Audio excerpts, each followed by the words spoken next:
Good evening and welcome. Cyclone Biparjoy heading towards the Gujarat coast. What should you expect? A look at the preparations along India's Arabian Peninsula coming up on the news track tonight. Biparjoy is equal to disaster. Severe storm headed towards Gujarat. Mumbai on high alert. Landfall in less than 18 hours. Cyclone Biparjoy is coming. Big focus on News Track. Here's a look at the headlines I'm tracking tonight. Tamil Nadu Prime Minister Senthil Balaji sent to 14 days judicial custody. He's currently in ICU after complaining of chest pain. DMK calls his arrest a violation of human rights. Bombs, bullets and blood politics in West Bengal. Clashes between the Trinamool and opposition continue ahead of the Panchayat polls. Law Commission initiates consultations on a uniform civil code, seeks views from the public and religious organizations within 30 days. Congress's Adani hypocrisy exposed as Rahul Gandhi continues his Modani attack. Karnataka government invites the Adani group to invest in the state. 9 dead and fresh violence in Manipur. Arson and firing reported in Kangpokpi district.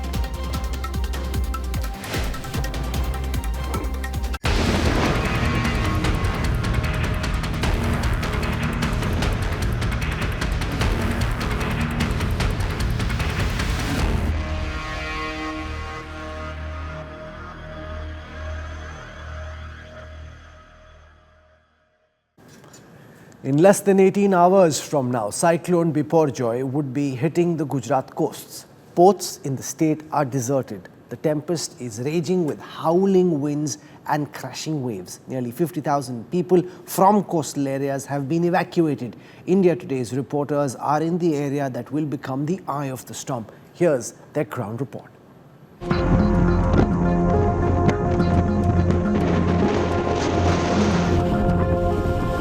Towering waves, howling winds, boats anchored tightly in harbours.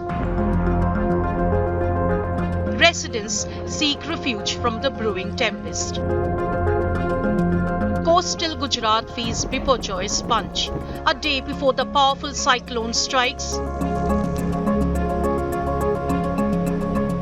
tomorrow onwards, perhaps there will be also power line disrupted near the coastal line to avoid any further potential damage. But for now, what I see here at Mandvi Port, the last effort by the locals, the fishermen, is being done to save their lifelong assets. This will be only and one and only source of income for these fishermen community. So, of course, they all are praying for passage of this cyclone as soon as possible. But yes, there is apprehension, there is concern, and of course, they are scared. once bustling fishing jetties are now deserted. Forceful gusts have bent trees, sent thatched roofs soared through the air. Emergency crews supplying essentials and carrying out urgent evacuations from the path of the storm. At least 45,000 people moved to safer locations so far. Gujarat में 15 तारीख को तकरीबन शाम के समय इस cyclone का landfall होने वाला है। इसके मद्देनज़र एनडीआरएफ की 18 टीमों की तैनाती की गई है और एसडीआरएफ की भी 13 टीम वहां पर मौजूद हैं। वहां पर मैसिव इवैक्यूएशन किया गया है। तकरीबन 45,000 से ज़्यादा लोग सुरक्षित स्थान पर पहुंचाए गए हैं। Like a benevolent fortress, a border outpost of the BSF in Kutch has swung open its gates, offering sanctuary to the weary souls from the impending fury of Biparjoy. ये सारे फिशरमैन हैं जो यहाँ पे मछुआरी करके अपना जीवन बसर करते हैं, लेकिन अब उनको भी डर लगने लगा है, उनको भी डर सता रहा है, क्योंकि कहीं ना कहीं उनको लग रहा है कि साइक्लोन जो है वो सबसे ज्यादा इसी इलाके को प्रभावित करेगा। आप बताइए कितना डर लग रहा है, क्योंकि आप तो फिशरमैन है, तरवैया है और हमेशा समुद्र के साथ रहते हैं आप लोग। हमको बहुत डर लगा मैन, बच्चे के साथ हमारे लेडीज बच्चे सब है, इसलिए हम बहुत डरे हुए। आप बताइए समुद्र को इस तरीके से आपने पहले उफान पर देखा था कभी? नहीं सर, अभी नहीं देखा है, अभी देखना पड़ रहा है। ये सब बच्चे के लेडीज को डर है, पर हमको तरवरिया है, हमको डर नहीं आता है, बच्चे के साथ डर होता है। A well-defined swirling mass over the Arabian Sea. Biparjoy expected to make landfall between Mandvi in Gujarat and Karachi in southern Pakistan by Thursday evening. Seven people have died so far, 4 of them in Mumbai and 3 in Gujarat. The deaths attributed to accidents stemming from extreme weather conditions.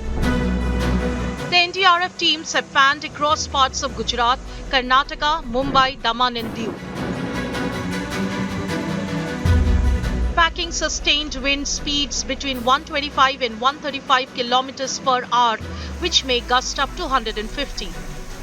The potential for significant damage from Biparjoy remains high. Bureau Report, India Today. I have with me on the show live tonight our reporters who are on the ground in different parts of Gujarat, which is bracing for the storm. Also, the officials at the Met Department and the National Disaster Relief Force who are responsible for planning the landfall and ensuring that there isn't much damage.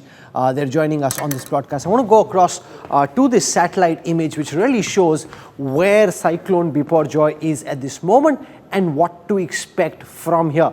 So this is essentially the area where the thrust of the cyclone is. It's coming towards the coast of Gujarat, and I want to show our viewers what to expect, because if you project this map into the future, it essentially shows that these wind speeds will by Friday cross through Gujarat into Rajasthan, and then as the weekend wears on, ultimately end up reaching as far as Uttar Pradesh. Obviously, the intensity of the winds will keep coming down, but the cyclone comes in, hits Gujarat, massive rainfall across the Arabian Peninsula, and then in to India's heartland, some of the winds going as far up as Nepal.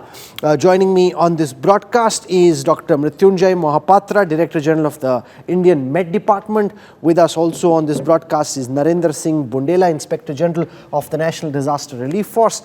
Mahesh Palawat joins us, Vice President Meteorology, Climate Change at SkyMet Weather, and Amit Prothi, Director General at the Coalition for Centre for Disaster Resilient Infrastructure, CDRI. I want to go across to Narendra Singh Bundela first, the officer at the National Disaster Relief Force. Can you tell us, sir, from an NDRF perspective, how many people have you evacuated from areas where they stay?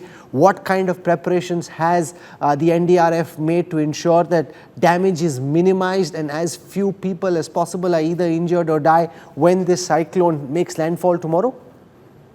So far, the state government has evacuated more than 67,000 people to around 1,521 shelters which are safe during the cyclone.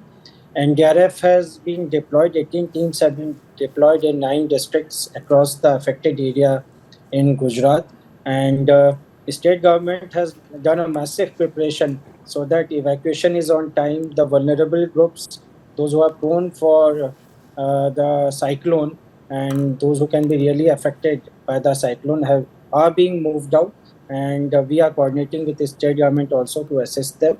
That is the pre-cyclone phase. And once cyclone landfalls in the coastal area, post-cyclone rehabilitation, restoration work will be extensively involved along with the state governments. So that is what we are doing right now. You know, I was on the ground in Orissa when the last super cyclone Cyclone hit the state, and I saw that infrastructure, particularly telecom infrastructure, was uprooted, and it took several hours to bring telecom infrastructure back on. So what are your preparations in the post-cyclone phase to ensure that life gets back to normal as quickly as possible? So all the agencies related to infrastructure, they are already on alert. They have been deployed, and if there's any damage to infrastructure, these agencies will come into action once this cyclone is over and there is a safe period to restore the critical infrastructure. So state government, central government, all concerned stakeholders, they have been deployed, they are briefed, and all of us are ready for that. Narendra Bundela, for joining us. Thank you. Our thoughts with you and your teams as you try and ensure that India stays safe during this cyclone. Thank you for joining us. Ashutosh Mishra joins us. He's at the Mandvi port. I want to get a sense of the preparations on the ground. Ashutosh, Gopi Manyar is joining us as well. She's our bureau chief in Gujarat. Ashutosh Mishra, to you first, give our viewers a sense of what's happening on the ground at this moment. Well, Rahul, seems, the pre-impact of the cyclone before it hits the coastal line has already started. Since this morning, we are witnessing above normal high wind speed. And that perhaps could be the reason what I see here at this beach area, which is usually flooded with the tourists, be it on weekdays or the weekends. Everything has literally been uprooted. The high mast light was taken down by the authority, but all these areas commercially have been literally, have gone with the wind speed. And tomorrow early morning, when it will be almost double, it is going to be gusting up to 150 km per hour. One can imagine the significant damage to the public property. However, the authorities have swung into action. Almost everyone in the low-lying areas, particularly who are the fishermen community, have been taken to the safer places. Adequate arrangements for food, medicines, all have been made. But everyone remember now the 1998, the tragedy unfolded in the Kutch and Bhuj area, that cyclone. So people are literally comparing in one with this. All I can see, the very rough ocean ever since this morning. And this is not a high tide hours, but even what I see the water gradually, instead of receding, it is gradually coming up. So tomorrow morning potentially could be, really high wind speed and a rough ocean. In fact, those local people who are working here, their biggest concern, the challenges is that when it is gonna significantly damage the infrastructure, including the telecom, electricity, so that will be restoring to normalcy and bringing back to normal. That's gonna be really major challenge. But since we have the SDRF, the NDRF, the local police, all the authorities in coordination with the center and the state are working to make sure once the cyclone passes, they bring everything to normalcy. But it will take time, and of course, all it depends upon the wind speed and of course the intensity of the cyclone, Rahul. Thanks, Ashutosh, for that live report. Mahesh Palawat, Vice President Meteorology at SkyMet. Mr. Palawat, can you give our viewers a sense of where this cyclone is at this moment? At what speed is it coming towards the coast of Gujarat? Is the cyclone intensifying? Is it getting weaker? Where is it likely to make landfall? Could there be a last-minute change in the direction and the landfall area could change? See, Rahul, this cyclone is at present, it is packing a wind speed of say 80 to 90 knots, and it is around 250 kilometers away from Mandvi, and it is moving, and already it has recurved in northeasterly direction, and it will not going to make any track change now, because it will continue its movement towards Gujarat coast, North Gujarat coast, Northwest Gujarat coast, and adjoining parts of South Sindh. So the landfall will be around between 4 p.m. to 7 p.m. tomorrow. And at the time of landfall, the wind speed may be 130 to 140 km per hour. In gust, it may reach some for short duration of 150 km per hour. But it is now losing some of its strength. And it is going to make a landfall as a very serious cyclone. How does this compare with other cyclones that have hit the Western Peninsula recently? Is it worse, as bad, slightly less intense? Yes, if you see the Taute cyclone, it is, we can say the 20 to 30 km per hour wind speed is less than that cyclone, and almost we can say 90 to 100%, 10% difference will be there. So it is slightly bigger than Taute, but yes, the potential of damage is very high, because it will be entering with a speed of 140 to 150 km hour, associated with strong, very heavy showers over right from Mandvi to Okha, Dwarika, and Kutch, Nalia, and parts of Badin, Karachi, Jacobabad, and Hyderabad in south. And after making landfall, it will get weakened because moisture will cut off and intensity of rain will continue to heavy to very heavy, but wind speed will die down. And while reaching over southwest Rajasthan and adjoining parts of southeast Pakistan, wind speed may be 70 to 80 km per hour, and rainfall will be heavy to very heavy over, say, Jaisalmer, Jodhpur, Barmer, Sirohi, Pali, Nagaur, all these areas. And thereafter, it will continue its journey towards northwest India. So we'll keep coming back to you, Mahesh Palawat, for updates over the next several hours. I'm conscious of the constraints on your time, so I won't hold you back any longer. Thank you for joining us. I want to go across to Gopi Manyar. She's our bureau chief in Gujarat. She's been spending the last several hours looking at the preparations in the state. Now, seeing that report that you filed, Gopi, that people seem to be very worried. काफ़ी डरे हुए हैं लोग. उनको लग रहा है कि आपदा आने वाली है. पहले भी उन्होंने देखा है किस तरीके के साइक्लोन इस इलाके में आए हैं. आपने पूरी स्थिति का मुआयना किया. आपके हिसाब से कितनी तैयार है इस वक्त गुजरात की सरकार साइक्लोन बिपरजॉय के लिए?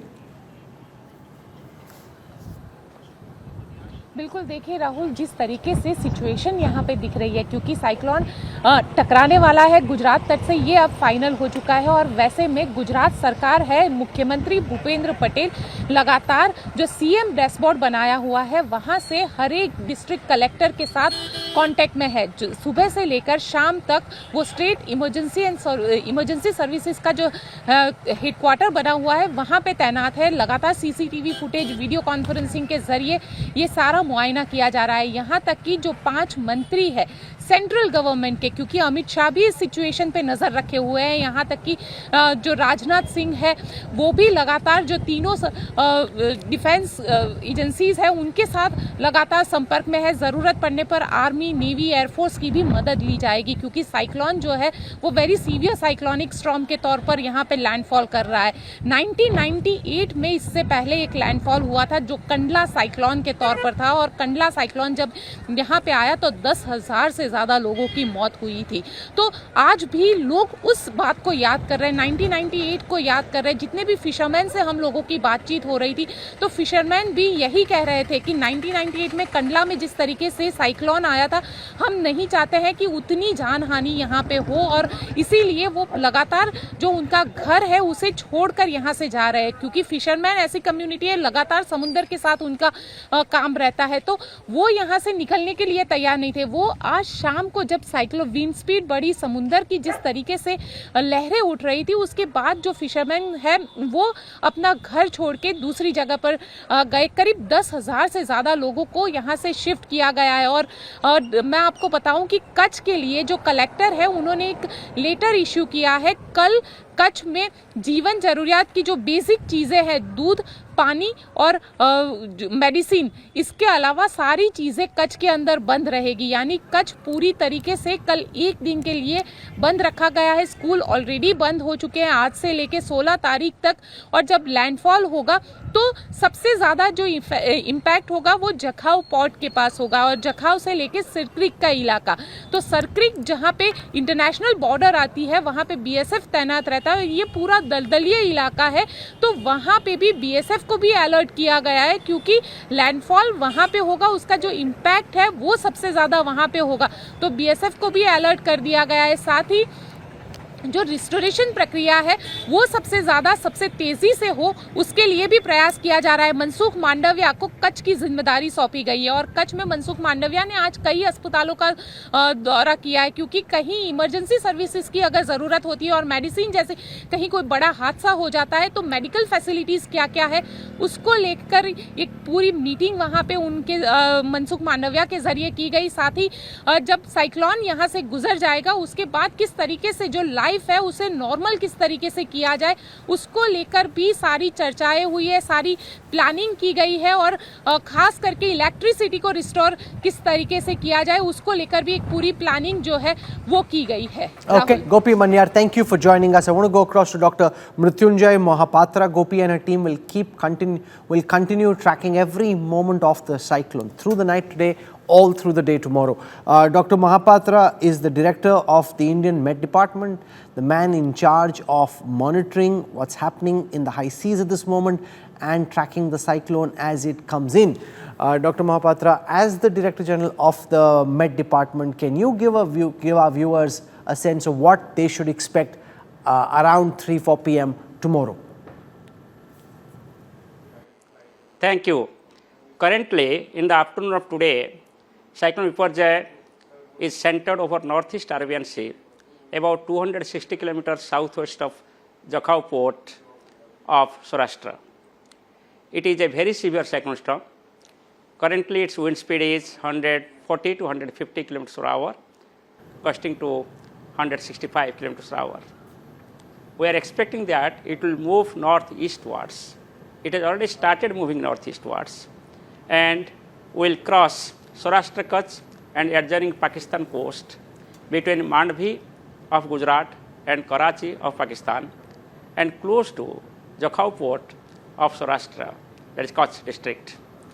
While it will be hitting the coast in the evening of tomorrow, 15th of June, it will have the wind speed of 125 to 135 kilometers per hour, gusting to 150 kilometers per hour. And this wind speed is categorized as a very severe cyclone storm. It can have the impact, you can say, in a large scale. Especially if I consider the impact of wind, the small huts, mud houses, asbestos houses, tin houses, old pucca houses can have the large scale damage. In addition to that, there can be uprooting of bushy trees, big trees like mangoes in those areas, and there could be breaking of tree branches, uprooting of electric poles and telephone poles, and bending of these telephone poles and electric poles, and hence large scale disruption of power transmission and telecommunication. It could also lead to damage in the standing crops. It could affect the offshore industries, onshore industries, and many other activities, including the oil explorations in the sea. The sea condition is also phenomenal now, and it will continue so till 15th of evening. Okay. So considering this is a dangerous situation over the sea area and also over the coastal districts, starting from Kutch, Morbi, Jamnagar, Porbandar, and Devbhumi Dwarka. Dr. Mahapatra, I was reading this study, the classification of cyclone hazard prone districts of India. This is co-authored by you and Ajit Tyagi from IIT Bhubaneswar. And in this report published in Natural Hazards, the Springer Journal, you make the point that the number of cyclones coming towards the western part of India, especially towards the west coast of Gujarat, seems to be going up. That in the districts of Gujarat, the coastal districts of Gujarat, you are picking up a heightened vulnerability in recent times. Why do you think this particular area is getting more cyclone prone? Yeah, the vulnerability of the coastal areas are increasing over the years because of many reasons. One of the reasons is that the socio-economic progress. The country is progressing and there is a lot of improvement in socio-economic sector in the coastal states. And Gujarat being a more developed state and developing also, therefore the more properties are at stake when any cyclone hits the coast. The number two is that if I compare different west coast states, Gujarat is the most prone state for the tropical cyclones. And especially the cyclones hit Gujarat in the month of May and June, and afterwards in the month of October and November.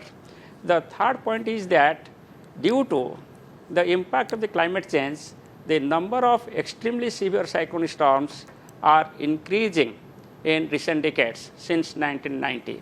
So therefore, the vulnerability is increasing, and in the future also the vulnerability will increase with increase in exposure. Dr. Mrityunjay, one of the concerns people will have as they track Cyclone Biparjoy is what impact might this cyclone have on the monsoon, which is supposed to be traveling through western India into central India, then up towards the north. Does this cyclone in any way have an impact on the flow of the monsoon? Monsoon is a large-scale phenomena. It is a global phenomena, or you can say global circulation.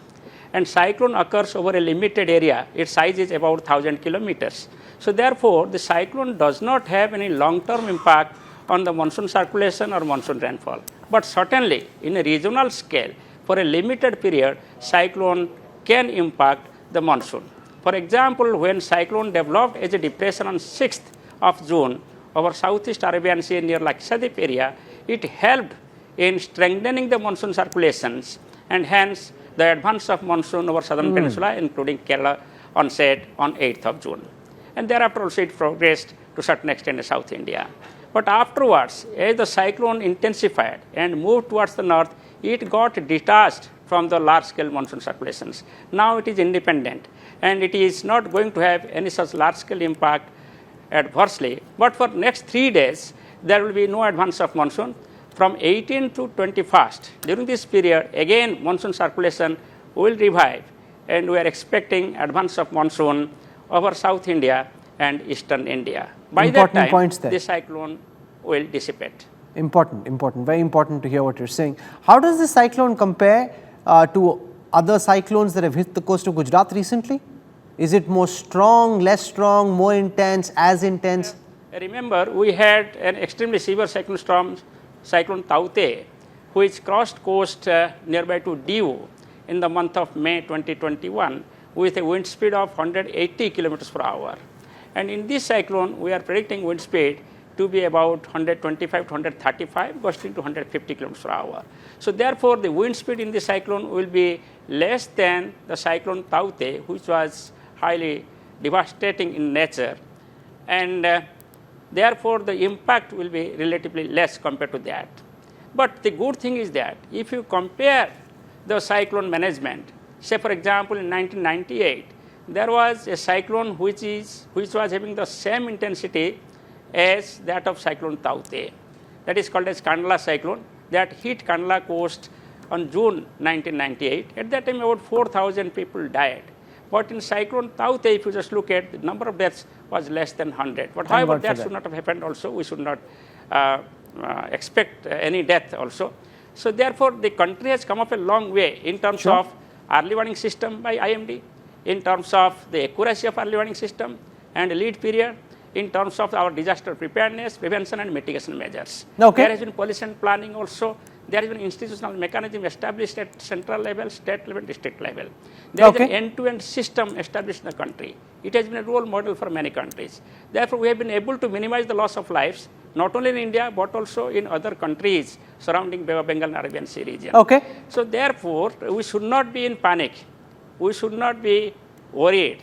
We should believe the early warning. We should believe the suggestions and actions being taken by the central and state agencies. We should cooperate and be peaceful, calm and quiet, and manage the cyclone. Very important insights there from the Director General of the Indian Met Department. We hope all his predictions do come true and that there is as less damage to life and limb and property as is possible. Thank you, sir. You have a rough night ahead of you and a tough day tomorrow. We wish you and your teams all the best. I want to go across now to Amit Proti, Director General at the Coalition for Disaster Resilient Infrastructure, head of the G20 Disaster Risk Management Panel. Amit, now this is an industrial state, or as industrial as any Indian state, and there's a lot of industrial infrastructure, and one of the concerns that people will have is the kind of impact that this cyclone could potentially have on industrial infrastructure in the area, and how to build infrastructure going forward to be able to minimize damage from cyclones such as Biparjoy. First of all, Rahul, thank you for having me. I think my work is, the rest of the people who've been on the panel have been talking about the urgency of what's going on today.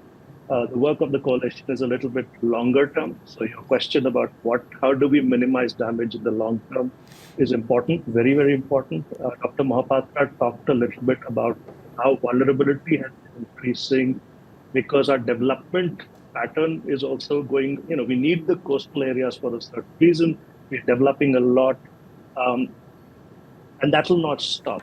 So we need to build infrastructure, we need to build industrial parks, we need to build ports, etc., etc., etc.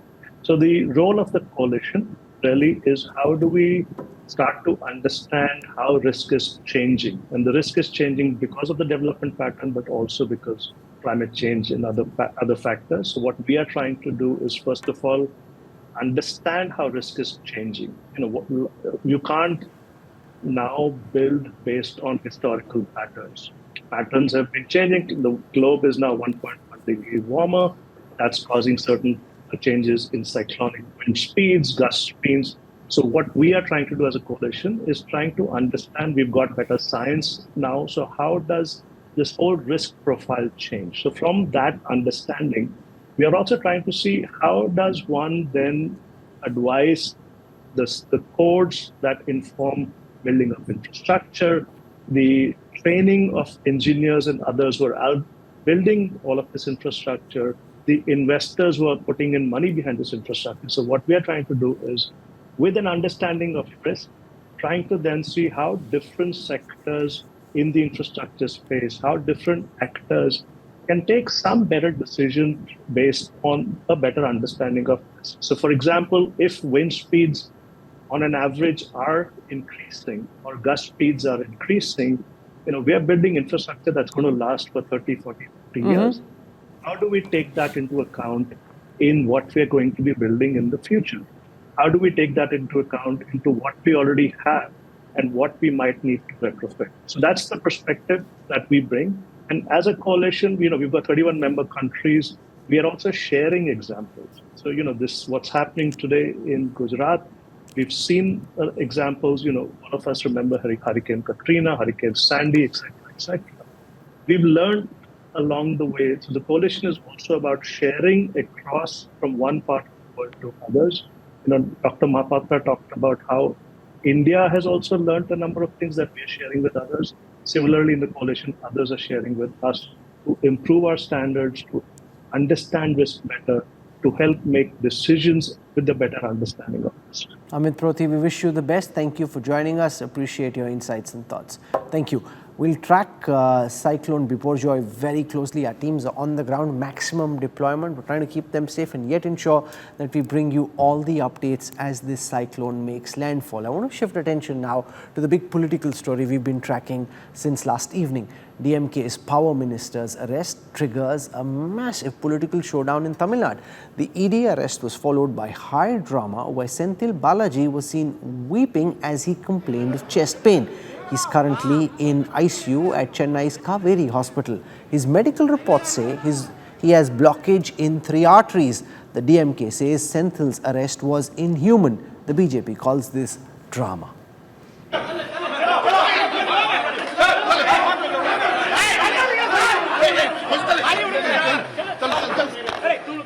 Sobbing, clutching his chest, writhing in the car.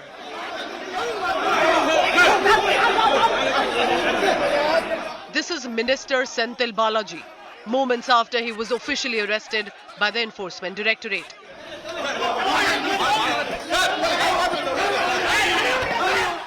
Dramatic scenes played out in Chennai at 2 a.m. this morning as Tamil Nadu's Power and Excise Minister V. Senthil Balaji, known to be Chief Minister Stalin's close aide, was arrested in an alleged money laundering case linked to the Cash for Job scam. What you see on your screens is Senthil Balaji being taken to a government hospital for his medical examination.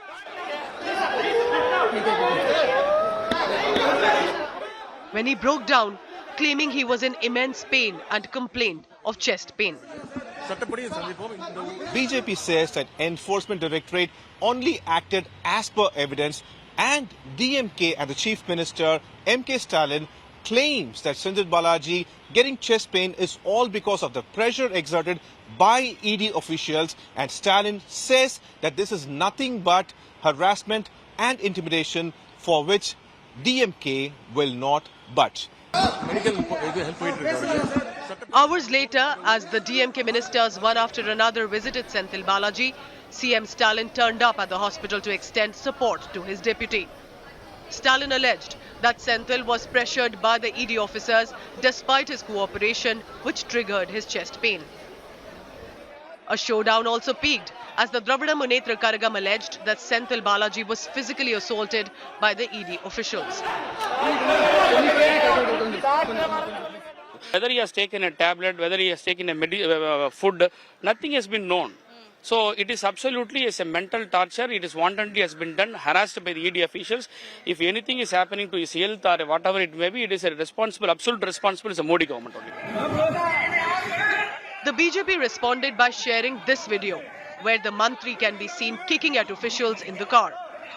The BJP has mounted one attack after another at the Stalin government. Tamil Nadu BJP chief Annamalai shared an old clip of MK Stalin slamming Senthil for corruption before he joined the DMK in 2018. இந்த மாவட்டத்தில் ஒருத்தர் இருந்தார் அமைச்சர் செந்தில் பாலாஜி. அந்த செந்தில் பாலாஜி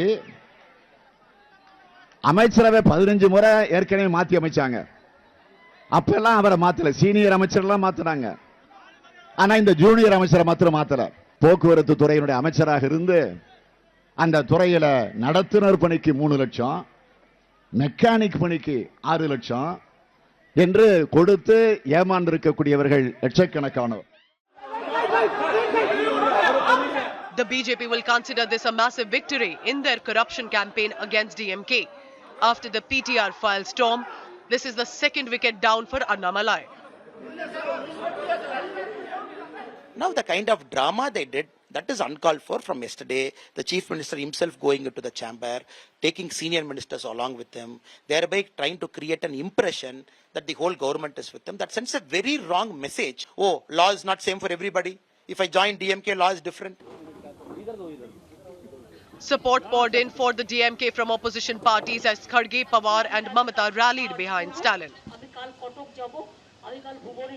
अगर कोई गलती किया है तो उसको आप सुबह आके इंक्वायरी कर सकते थे.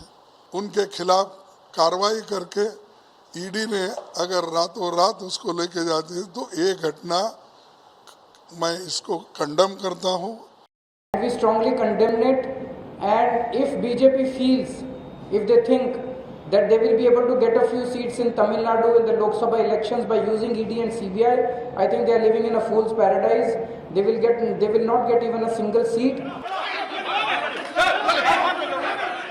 As the political showdown peaks, Minister Senthil Balaji for the moment will remain in hospital, away from the ED lens, as the Mantri's medical bulletin confirmed he had 3 blockages in his heart, advising him to get a bypass surgery done.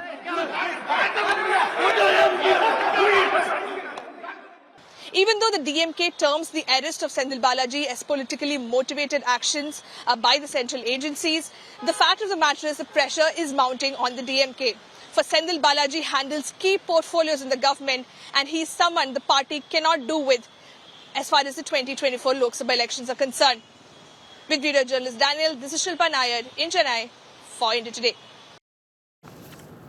Joining us on this big political showdown, Anil Antony from the Bharatiya Janata Party squaring off against him, Sarvanan Annadurai from the DMK. Sarvanan, I want to come to you first because I just played out that clip from MK Stalin himself. This is before the time Senthil Balaji was a star in your party, where he knows and is accusing Senthil Balaji of corruption. Because the kind of charges that were levelled against him when he was in the AIDMK were well known. Here's a man who's facing charges. Why make it seem as if this is some kind of persecution? The Enforcement Directorate says, we've got evidence of Benami property. You've seen some of the details the ED has put out. They of course have to prove this in a court of law, but they say they've found Benami properties worth about 25 crore rupees belonging to a family member of Senthil Balaji, and therefore they think that there is the need to arrest, to take action against him. And this is something Stalin too was asking for. See, the alleged occurrence had taken place in the year 2015, and 8 long years the investigation is going on and all of the things are going on, and suddenly one fine day the ED decides, oh, it's good, now is the right time to arrest Mr. Senthil Balaji. If we arrest him, if we don't arrest him, he will flee the country like Nirav Modi, like Mehul Choksi, like Vijay Malaya. So they said, okay, fine, we will arrest him.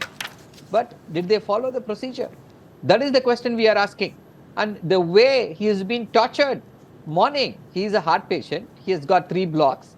In the morning till 3 o'clock, he was not allowed to sleep. He was not allowed to do anything a normal man is expected to do. What will go wrong? Will the heavens fall if Mr. Sendil Balaji is arrested the next day? Or if Mr. Sendil Balaji is issued a summon? Whose tunes are the ED playing? They have the temerity, they have the audacity to come and say in the court that they don't believe the medical report given by a panel of doctors. When they pressed, file an affidavit, we'll take you up for perjury. They go back, say, no, we are not filing an affidavit. This is this vindictive attitude, this selective persecution. This is what we are opposing. Let him be pronounced guilty or innocent by a competent court. Why they want to paint? Anil Antony, respond to what the DMK is saying. Here's a man who's a minister. So this is not Dawood Ibrahim or Hafiz Saeed or Sayyid Salahuddin who are in hiding and need to be arrested in the dead of the night or brought down in the dead of the night. Here is a minister in an opposition government, a high profile minister in the Stalin government. Why does the agency need to go in the dead of the night? Why couldn't this have been done in the morning and all of what you're saying would still have been true? Thank you, Rahul. In the last few days and even the last few months, the entire second term of the DMK, we are witnessing a lot of bizarre and unprecedented scenarios in Tamil Nadu, where we are seeing a state government that is doing everything possible, using every government machinery possible, including the police department, including the health departments, including other branches of machinery, in a very hypocritical manner to ensure... No, but you're not answering my question. This could have been done in the morning. Why did it have to be done in the dead of the night? See, let me come to that. So, here is a person, a minister, who the DMK themselves, till he joined the DMK, it was the DMK leadership who was actually saying that this is a person who is very, very corrupt. The DMK had been very harsh. They have been trying to take many actions against this gentleman. And then it was the Supreme Court which a few months back directed the Enforcement Directorate and the local police to file charge sheet against this person. And right now the Enforcement Directorate is acting in the directions in the court, following every possible legal avenue, all the avenues which are available to them. And there is no BJP here. Like, this is an institution that is following the procedures. And then while the procedures are being followed, we are seeing the scenario where the DMK, the state government, is using the government machinery to prevent action from happening in the state. And a lot of drama is going on. Because Saravanan Annadurai, what you have to answer is the comment made by Stalin as leader of the opposition, April 2016, where he is accusing Balaji of looting, corruption, abduction, land grabbing, and promised voters that he would jail them. So the ED can actually turn around and say, I'm doing exactly what Stalin said he would have done. He didn't do his job. He didn't do what he said he would. Yes, that was in 2016. And now we are in 2023. See, can I also remind, has the BJP answered about Hemant Biswas? What did Mr. Amit Shah say? He said the most corrupt man in Assam is Hemant Biswas. But what is he doing now? And what about Suvendu Adhikari and so many other people against whom the BJP said they will take action?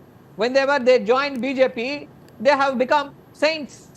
This is what the BJP is practicing. No, so that's funny that you're saying it. So you're saying you're doing exactly the same thing. No, they're guilty of hypocrisy and so are you. Let me come to that, Rahul. See, as the BJP got the moral authority to speak about this, what have you done? See, the question is this.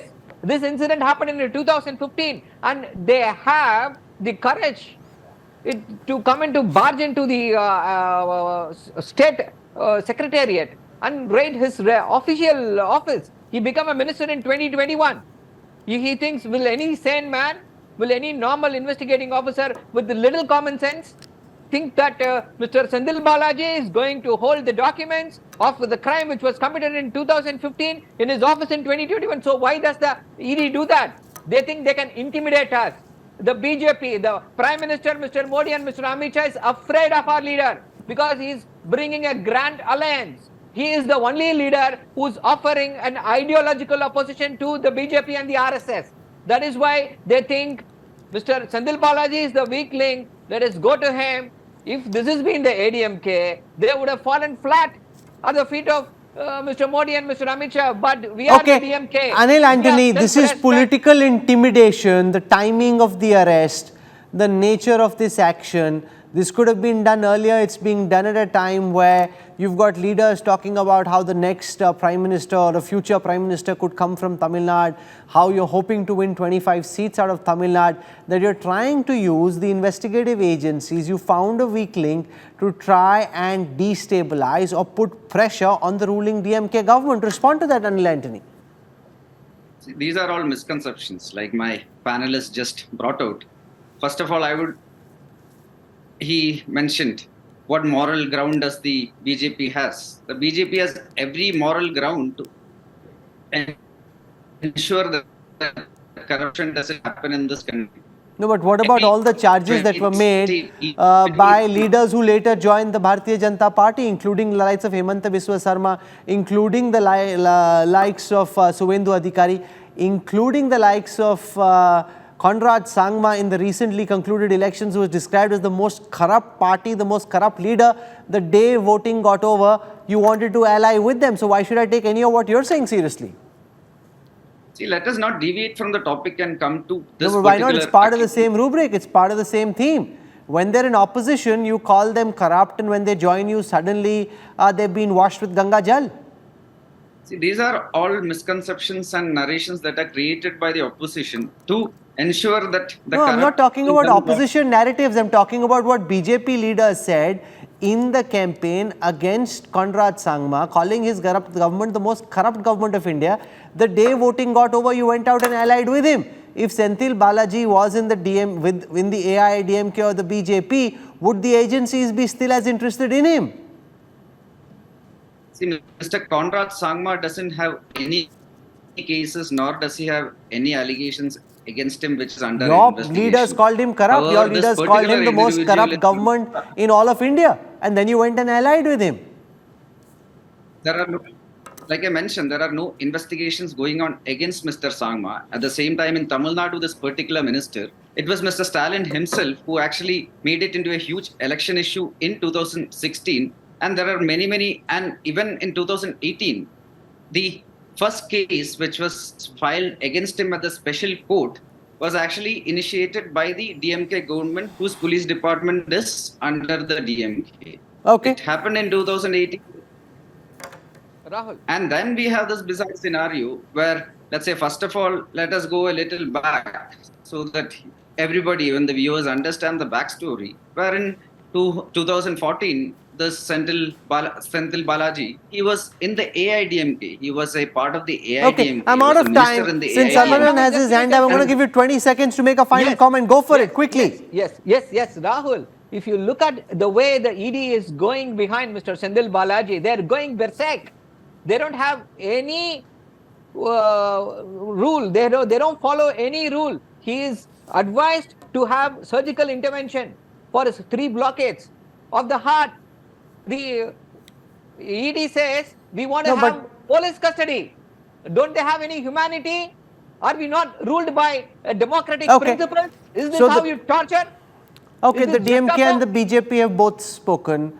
I speak for no one. You've heard from both. Is this procedure? Is this intimidation? I leave it to our viewers to decide. I'm slipping into a break right now. When we come back, Donald Trump pleads not guilty in the classified documents case. Accuses the Biden administration of vendetta. Details coming up on the other side of a quick break. Stay with us, back.